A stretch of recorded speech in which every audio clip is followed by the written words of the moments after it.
Victoria அமேசோனிகா என்ற தாவரத்தின் இலைகள் 3 மீட்டர் விட்டம் வரை வளரக்கூடியவை. நன்கு வளர்ச்சியடைந்த இலையின் மேற்பரப்பு 45 கிலோகிராம் எடை அல்லது அதற்கு இணையான ஒருவரை தாங்கும் திறன் கொண்டது. அதாவது என்ன கொடுத்துருக்காங்கன்னா,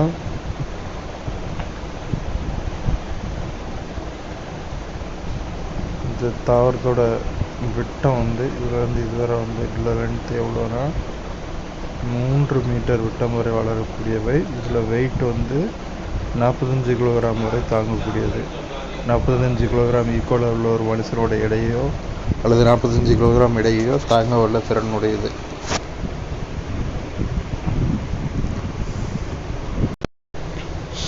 $470 மில்லியன் ஆண்டுகளுக்கு முன் உருவான நிலவாழ் தாவரங்கள் மாஸ்கள் மற்றும் லிவர்வோர்ட்ஸ்கள் ஆகும். தென் அமெரிக்காவில் உள்ள அமேசான் மழைக்காடுகள் உலகிற்கான ஆக்சிஜன் தேவையில் பாதியை உற்பத்தி செய்கின்றன. இதனால் அமேசான் காடுகளை என்னென்னு சொல்கிறோன்னா, பூமியின் நுரையீரல் அப்படின்னு சொல்கிறோம்.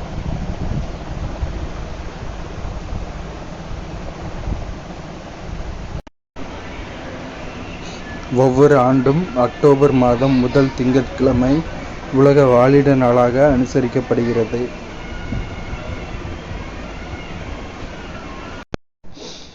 மணல் குன்றுகளால் ஆன மிகப்பெரிய பாலைவனமான தார் பாலைவனம் இந்திய துணைக்கண்டத்தில் உள்ளது. இதன் ஒரு பகுதி வடமேற்கு இந்தியாவில் உள்ள ராஜஸ்தானிலும், மற்றொரு பகுதி கிழக்கு பாகிஸ்தானில் உள்ள பஞ்சாப் மற்றும் சிந்து மாகாணத்திலும் காணப்படுகிறது.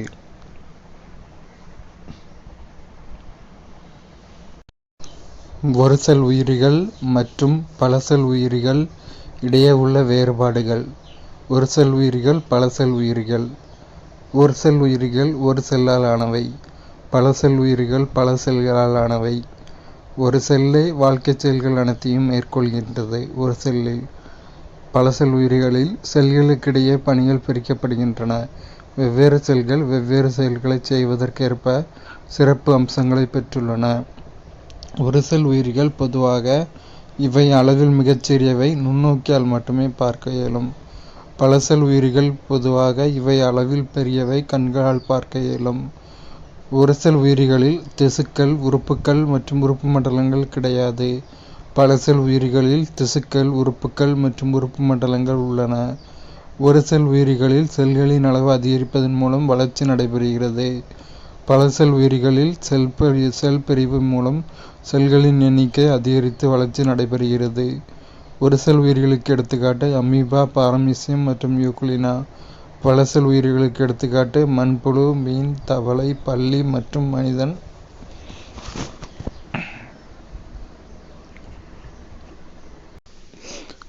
பருவ மாறுபாட்டின் காரணமாக விலங்குகள் ஓரிடத்திலிருந்து வேறொரு இடத்திற்கு செல்வது வலசை போதல் எனப்படும். தமிழ்நாட்டில் வேடந்தாங்கல், கோடியக்கரை மற்றும் கூடன்குளம் ஆகிய இடங்களில் பறவைகள் சரணாலயங்கள் காணப்படுகின்றன. பல பறவைகள் வெளிநாடுகளான சைபீரியா மற்றும் ரஷ்யாவிலிருந்து வேடந்தாங்கல் வருகின்றன. அதேபோல் கோடை மற்றும் வறட்சி அதிகம் உள்ள காலங்களில் நம் நாட்டு பறவைகள் வெளிநாடுகளுக்கு வலசை போகின்றன. எனவே இவை வலசை போகும் பறவைகள் என்று அழைக்கப்படுகின்றன.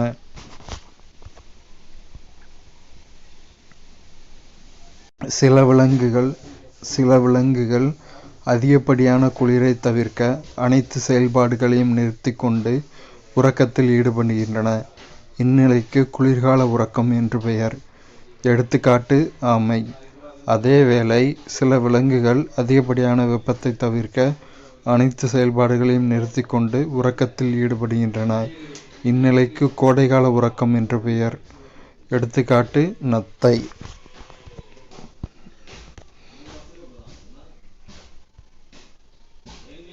வெவ்வேறு வாழிடங்களில் உள்ள விலங்குகளின் தகவமைப்புகள். விலங்குகளின் பெயர், வாழிடம், தகவமைப்புகள். துருவக்கரடி, துருவப் பகுதி, பாதுகாப்பிற்கேற்ற தடிமனான தோல், மென்மையான ரோமங்கள். பென்குயின், துருவப் பகுதி, நீந்துவதற்கேற்ற துடுப்புகள், நடப்பதற்கேற்ற 2 கால்கள். வரையாடு, மலைப்பகுதி, ஓடுவதற்கேற்ற வலுவான குளம்புகள், குளிரில் இருந்து பாதுகாக்க நீளமான ரோமங்கள். சிங்கம், காடு, வலுவான மற்றும் வேகமாக ஓடக்கூடிய தன்மை, இரையை பிடிப்பதற்கான கூர்மையான நகங்கள்.